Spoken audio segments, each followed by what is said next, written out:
गौतम बुद्ध अक्सर अपने शिष्यों से कहा करते थे कि दुनिया की सबसे तेज छुरी हमारी जबान है और दुनिया के सबसे खतरनाक हथियार हमारे शब्द है, जो बिना किसी खून खराबे के लोगों को अंदर ही अंदर मार सकते हैं।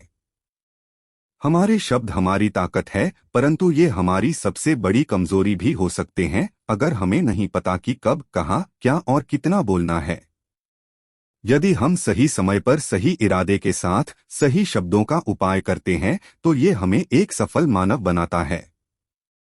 परंतु अगर हम सही पर सही इरादे से सही शब्दों का इस्तेमाल नहीं करते हैं तो ये हमारे जीवन को नर्क से भी बदतर बना सकता है। तो आज मैं आपको मौन के ऊपर एक कहानी सुनाऊंगा और यह कहानी आपके जीवन को बदलने वाली है, आपको मौन की शक्ति का एहसास करवाने वाली है। जापान में एक बहुत ही प्रसिद्ध बौद्ध भिक्षु हुए, उनका नाम था रिजाई। रिजाई अकेले रहते थे जंगल के पास, दुनिया के शोर शराबे से दूर। रिजाई एक बहुत ही बड़े ध्यानी और प्रबुद्ध मानव थे और इसीलिए पूरे जापान में बहुत प्रसिद्ध भी थे। एक दिन एक राजकुमार के पास आया और बोला, प्यारे भिक्षु, मैं हमेशा थका हुआ, निराश और परेशान महसूस करता हूँ। मेरा मन बहुत आसान रहता है, हालांकि मेरे पास सब कुछ है, दौलत, शोहरत, सुख, सुविधाएं जो हर मानव चाहता है या पाने की इच्छा करता है, परंतु फिर भी मेरे अंदर इतनी अशांति और चिंता क्यों है। ने कहा, इस प्रश्न का उत्तर तुम जानते हो, बस तुमने कभी इसकी तलाश नहीं की। ने आगे कहा, मैं एक उपाय करना चाहता हूँ, क्या तुम करना चाहोगे? इस उपाय के बाद तुम्हारे जीवन में किसी भी तरह की अशांति और चिंता नहीं रहेगी। यह सब सुनकर राजकुमार बहुत हैरान हुआ। उसने रिझाई से कहा, बताइए मुझे करना क्या है? अपने मन की शांति के लिए मैं कुछ भी करने को तैयार हूँ। भिक्षु रिझाई ने एकदम शांत स्वर में उत्तर दिया, अगले 10 दिनों तक तुम मेरे आश्रम में रहोगे और एक सामान्य मानव की तरह अपना जीवन व्यतीत करोगे और इन 10 दिनों तक तुम एकांत में अकेले मौन बैठे, जितना हो सके कम बोलोगे। राजकुमार भिक्षु की बात से सहमत हो गया। पहले दिन राजकुमार को लगा कि उसका मन सामान्य से अधिक अशांत और विचलित है। उसके मन में तरह तरह के प्रश्न उठ रहे थे और वह आम लोगों की तरह जीवन जीने में असहज महसूस कर रहा था। उसके अंदर से बोलने की प्रबल इच्छा उठ रही थी, परंतु वह मौन रहा। उसके मुंह से कुछ नहीं निकला, एक शब्द भी नहीं। वह चुपचाप बैठा रहा। परंतु रात होते होते उसे अंदर ही अंदर शांति का अनुभव होने लगा। उसके लिए यह अनुभव अजीब था। वह खुद से पूछ रहा था कि वह अंदर ही अंदर खुशी क्यों महसूस कर रहा है और उसकी आंतरिक बेचैनी और चिंता कम क्यों होने लगी है। अगले दिन राजकुमार एकांत में चुपचाप बैठा प्रकृति को निहार रहा था, पौधों को, फूलों को, आकाश में उड़ रहे पक्षियों को। वह अपने जीवन में पहली बार महसूस कर रहा था कि उसके आसपास की प्रकृति कितनी अद्भुत है। वह दिन भर प्रकृति की सुंदरता को देखता और उसकी शांति को महसूस करता रहा। इस तरह से एक हफ्ता बीत गया और अब तक उसके मन की सारी बेचैनी, सारी हलचल, सारी उथल पुथल और सारा तनाव एकदम गायब हो गया। 8वें दिन की सुबह राजकुमार फिर से एकांत में बैठ गया और कुछ ही मिनटों में उसकी आंखें अपने आप बंद हो गई और वह गहरे ध्यान में चला गया। वह पूरे दिन वही आंखें बंद किए बैठा रहा और गहरे ध्यान में डूबता चला गया। ना कोई शब्द, ना कोई चिंता। राजकुमार भीतर से असीम शांति और आनंद से भर गया। राजकुमार अपने बाकी के 2 दिन इसी तरह गहरे ध्यान में व्यतीत करने के बाद 11वें दिन रिझाई के सामने प्रस्तुत हुआ और रिझाई को प्रणाम करके बोला, प्यारे भिक्षु, मुझे उत्तर मिल गया कि मेरे मन में इतनी उथल पुथल और चिंता क्यों थी। मैं जान गया कि मेरा मन इतना आसान और विचलित क्यों था। रिझाई ने मुस्कुराते हुए पूछा, बताओ क्या उत्तर मिला तुम्हें? राजकुमार ने कहा, मैं आवश्यकता से अधिक बातें करता था, मैं किसी पर भी अपने शब्द और ऊर्जा व्यर्थ करता था, मैं दिन भर अपने लोगों से फालतू की बातें करता रहता और फिर उन्हीं के बारे में अकेले में सोचता रहता और ज्यादातर समय नकारात्मक ही सोचता। इस तरह बस अपना समय बर्बाद कर रहा था। ज्यादा बोलने और नकारात्मक सोचने की वजह से मेरा मन अशांत और बेचैन हो गया और इस वजह से मैं किसी भी चीज पर ठीक से काम नहीं कर पा रहा था, जिससे फिर मैं लगभग हर काम में असफल होने लगा और फिर इन लगातार मिलने वाली असफलताओं की वजह से मैं और भी उदास और चिड़चिड़ा हो गया और इसने मेरे जीवन को नष्ट कर दिया। परंतु ये 10 दिन पूरी तरह से अलग थे। अब मुझे ऐसा लग रहा है कि मैं अपना जीवन पूरी तरह से जी रहा हूँ, परंतु इससे पहले मैं अपना जीवन गलत तरीके से जी रहा था। और मैंने यह भी सीखा कि हमें सिर्फ ध्यान करने की जरूरत नहीं है, ध्यान अपने आप होता है जब हम स्थिर, शांत और मौन होते हैं। ध्यान के पिछले कुछ दिनों के दौरान मैंने जो पहली चीज सीखी वो ये है कि मनुष्य के जीवन के सबसे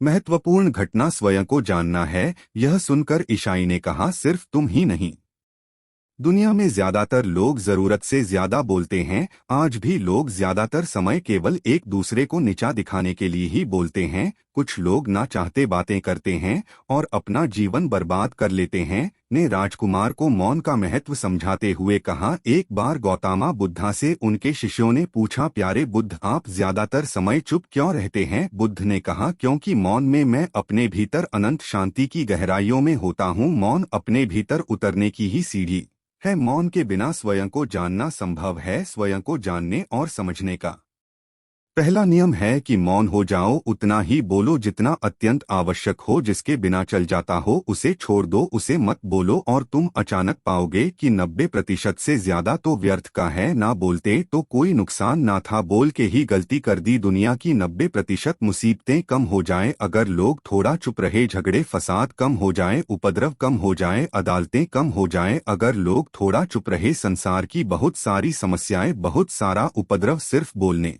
से पैदा होते हैं। सारी बात मौन सीखने की है। जब तुम नहीं बोलते तब तुम एकांत में अकेले हो गए, भरे बाजार में भीड़ में खड़े हो, नहीं बोलते, हिमालय के शिखर में पहुंच गए। जिसने मौन की कला जान ली वो भीड़ में भी अकेले होने की कला जान लेता है। वो अपने भीतर ही डुबकी लगाने लगता है। एकांत में तो आदमी स्वर्ग में है। दूसरे की उपस्थिति ही बेचैनी पैदा करती है। पहले तो मौन को साधो, पहले तो अपनी को मौन में उतरने दो, गहराने दो मौन को और उस स्थिति में पहुंचो कि बोलते ही लगे बेईमानी हो गई। जब दूसरों की मौजूदगी से तुम ऊब जाओ, परेशान हो जाओ तो उचित है कि आंख बंद कर लो और अपने में खो जाओ, वहां से पाओगे ताजगी। क्योंकि तुम्हारे जीवन का स्रोत वहीं छिपा है, वो किसी दूसरे में नहीं, तुम्हारे भीतर है। तुम्हारी जड़ें तुम्हारे भीतर है। आखिर कौन तुम्हें तुम्हारे भीतर लेकर जाएगा? कोई नहीं, तुम्हें स्वयं ही अपने भीतर उतरना पड़ेगा। इसीलिए भीतर जाओ, वहीं परमराज है, जीवन का वहीं स्रोत है, आनंद का वहीं से जन्म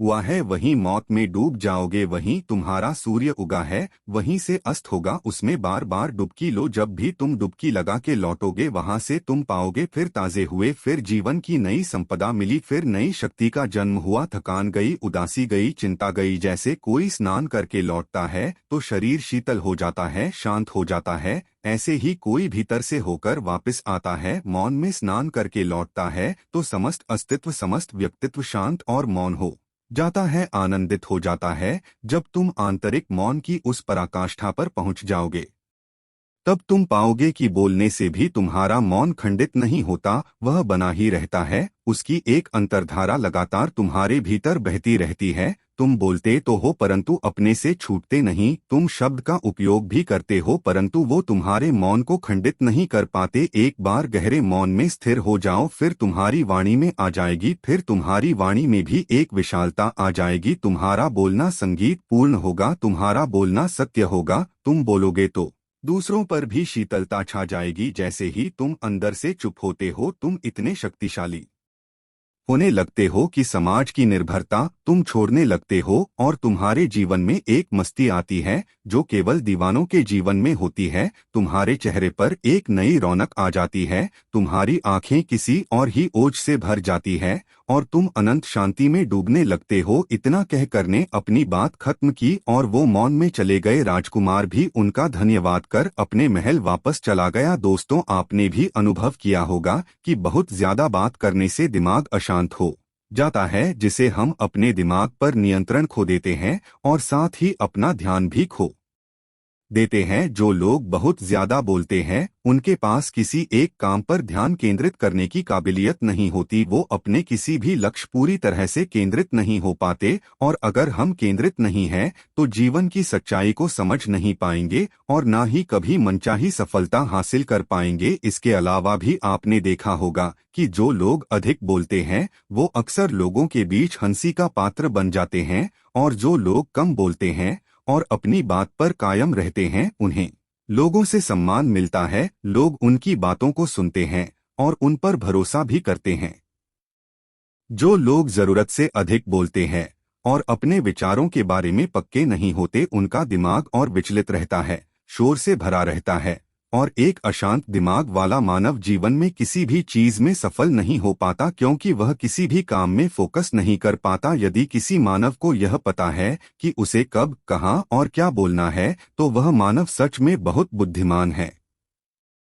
और ऐसा मानव जहां भी जाता है उसका व्यक्तित्व आकर्षण का केंद्र बन जाता है, और वह जो कुछ भी करता है उसमें सफल होता है। अगर हम किसी महान और सफल मानव के व्यक्तित्व को गहराई से देखें तो पाएंगे कम बोलते हैं और कम से कम शब्दों में अपनी बात खत्म कर देते हैं। वह बोलने से पहले वो चीजों और जिसके बारे में उसे बोलना है उनके बारे में गहराई से सोचते हैं। परंतु जो लोग बहुत ज्यादा बोलते हैं, बहुत बार वो झूठ भी बोलते हैं और अपनी बातों से दूसरों के मन और विचारों पर कचरा डालते रहते हैं। वो ज्यादातर समय दूसरों की बुराई करते रहते हैं, इसीलिए उनके अपने भी उनसे नफरत करने लगते हैं और उनसे बचने की कोशिश करते हैं। हमारे भारतीय उपनिषदों में कहा गया है कि हमारे शब्द वास्तविक ब्रह्मा शक्ति है। मौन से धैर्य आता है, धैर्य से ध्यान, और ध्यान से हम अपने जीवन के बारे में जागरूक हो जाते हैं। इसीलिए अगर हम ज्यादा बात करते हैं तो हम मौन को खो देते हैं, जो मन की शांति का पहला स्तंभ है। दोस्तों, आज से हम भी मौन का अभ्यास करते हैं।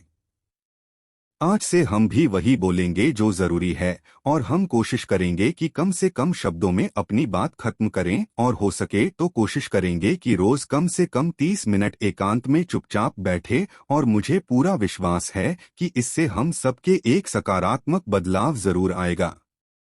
इसी के साथ इस वीडियो को खत्म करते हैं।